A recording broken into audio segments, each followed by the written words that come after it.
Hello friend, સ્વાગત છે તમારું મારા કિચનમાં। તો આજે આપણે બનાવીશું માર્કેટ જેવા હોમમેડ પિઝા।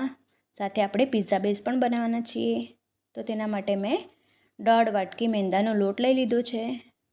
સ્વાદ પ્રમાણે મીઠું, 1 ચમચી જેટલી ખાંડ ઉમેરીશું, ચપટી જેટલા બેકિંગ સોડા અને એટલા જ પ્રમાણમાં આપણે બેકિંગ પાવડર ઉમેરીશું। બરાબર મિક્સ કરી લઈશું લોટને।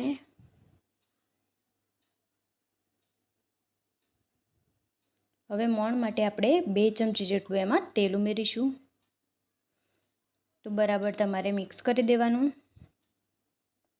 હવે અડધી વાટકી જેટલું મેં ખાટું દહીં લીધું છે। તો તમે ફક્ત દહીંથી જ લોટ બાંધી શકો છો। બરાબર આને મિક્સ કરી દઈશું। હવે થોડું થોડું કરીને આપણે પાણી ઉમેરીશું અને રોટલી જેટલો સોફ્ટ લોટ બાંધી લઈશું એને।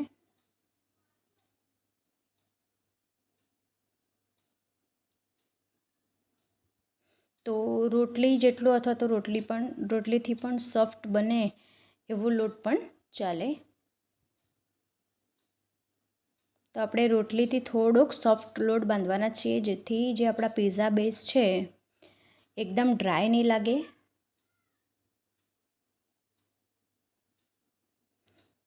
હવે આપણે એને બરાબર મસળીને લોટ બાંધી લેવાનો। તો તમે જેટલા લોટને મસળીને બાંધશો એટલા જ તમારા બેઝ સોફ્ટ બનશે। હવે આપણે હાથ પર થોડું તેલ લગાવી દઈશું અને લોટને થોડોક સેટ થવા માટે મૂકી દઈશું, જેથી જે આપણે લોટને રેસ્ટ થવા મૂકીએ તો ઉપરથી એકદમ ડ્રાય નહીં થાય, એના માટે આપણે એમાં થોડું ઉપર તેલ લગાવી દઈશું। હવે આપણે એને ઢાંકીને અડધો કલાક અથવા તો 1 કલાક, તમારા પાસે જેટલો સમય હોય એટલો તમે રેસ્ટ થવા દઈ શકો છો। હવે 1 કલાક પછી આપણે જોઈ શકીએ છીએ કે લોટ પણ આપણો ફૂલી ગયો છે। હવે આપણે હાથમાં થોડુંક તેલ લગાવીને એને બરાબર મસળી લઈશું।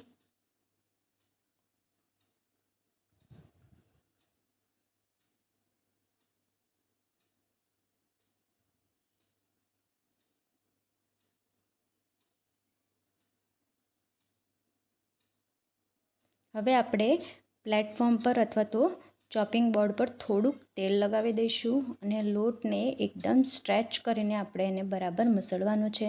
તો હું તમને સ્ટ્રેચ કરીને પણ બતાવીશ કે આપણે બેકિંગ સોડા અને બેકિંગ પાવડરના લીધે કેટલી જાળીઓ થાય છે।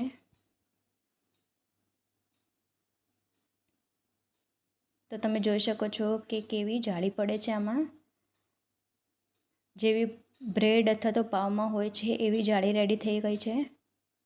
તો તમે જેટલો રેસ્ટ થવા દેશો એટલું જ બેઝ સારો બનશે। હવે આપણે એને બરાબર મસળી લઈશું।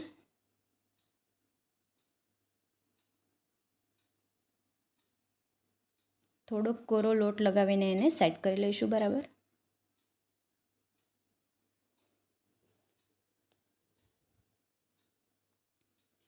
હવે આપણે જેટલા તમારે બેઝ મોટો કે નાનો બનાવવો હોય એ પ્રમાણે તમારે લોટ લેવાનો।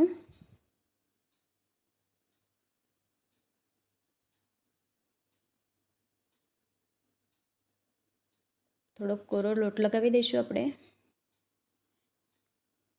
હવે આપણે બધા પિઝા બેઝને વણી લઈશું। તો આ જે લોટ છે એને તમારે અંદરની સાઈડ સ્ટફ કરતા જવાનું, આવી રીતે સ્ટફ કરતા જઈને એને બાંધવાનો છે। હવે આપણે એમાં કોરો લોટ લગાવી દઈશું થોડો।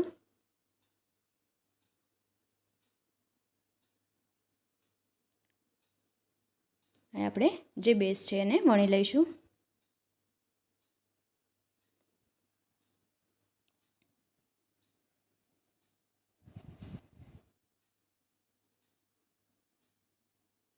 તો આપણો જે બેઝ છે એ વણાવીને રેડી થઈ ગયો છે। હવે ફોંકની મદદથી આપણે એમાં હોલ્સ કરી લઈશું।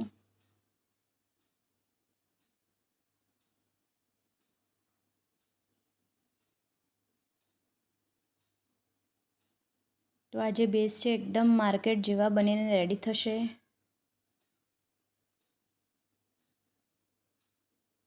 હવે આપણે તવા ઉપર શેકી લઈશું। તો તમે જે સાઈડ સોસ લગાવવાના હોય એ સાઈડ તમારે થોડોક વધારે શેકવાનો અને ગેસની ફ્લેમને એકદમ સ્લો રાખવાની છે.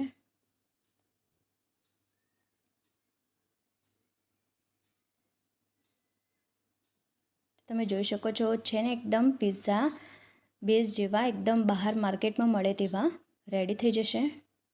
તો આવી રીતે કરીને આપણે બધા જ બેઝ રેડી કરી લઈશું. તો આપણા બધા બેઝ રેડી થઈ ગયા છે. હવે આપણે એક પિઝા બેઝ લઈ લઈશું. એમાં આપણે થોડો પિઝા સોસ લગાવીશું.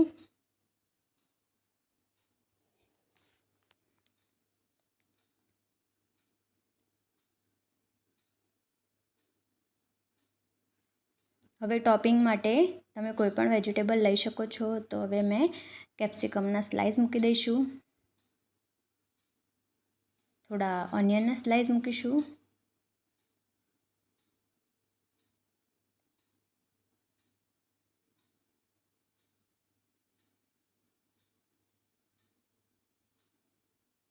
હવે ટોમેટોના સ્લાઇસ મૂકીશું. તો તમે વેજીટેબલ પણ તમે જેવા શેપમાં જોઈએ એવા શેપમાં કટ કરી શકો છો. હવે જો તમને કોબી ભાવતી હોય તો એ પણ તમે મૂકી શકો છો. એનાથી ટેસ્ટ પણ બહુ સરસ આવે છે. થોડાક આપણે મકાઈના દાણા નાખીશું. ઉપરથી આપણે ચીઝ નાખી દઈશું. તો ચીઝ તમે કોઈ પણ લઈ શકો છો, ક્યુબ અથવા તો મોઝરેલા પણ લઈ શકો છો. અને ચીઝ તમે વધારે ઓછું પણ લઈ શકો છો. તો આપણે ચીઝ નાખી દીધું છે.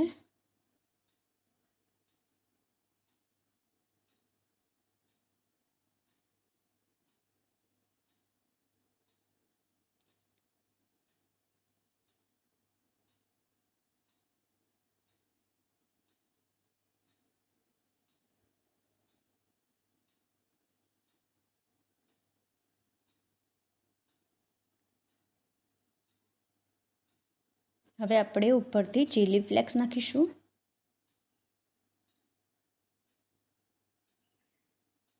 થોડો ઓરેગાનો. તો આ જે આ પિઝા છે આપણે ઓવન વગર બનાવવાના છીએ. તો એના માટે મેં એક પેનને તેલથી ગ્રીસ કરી લીધું છે.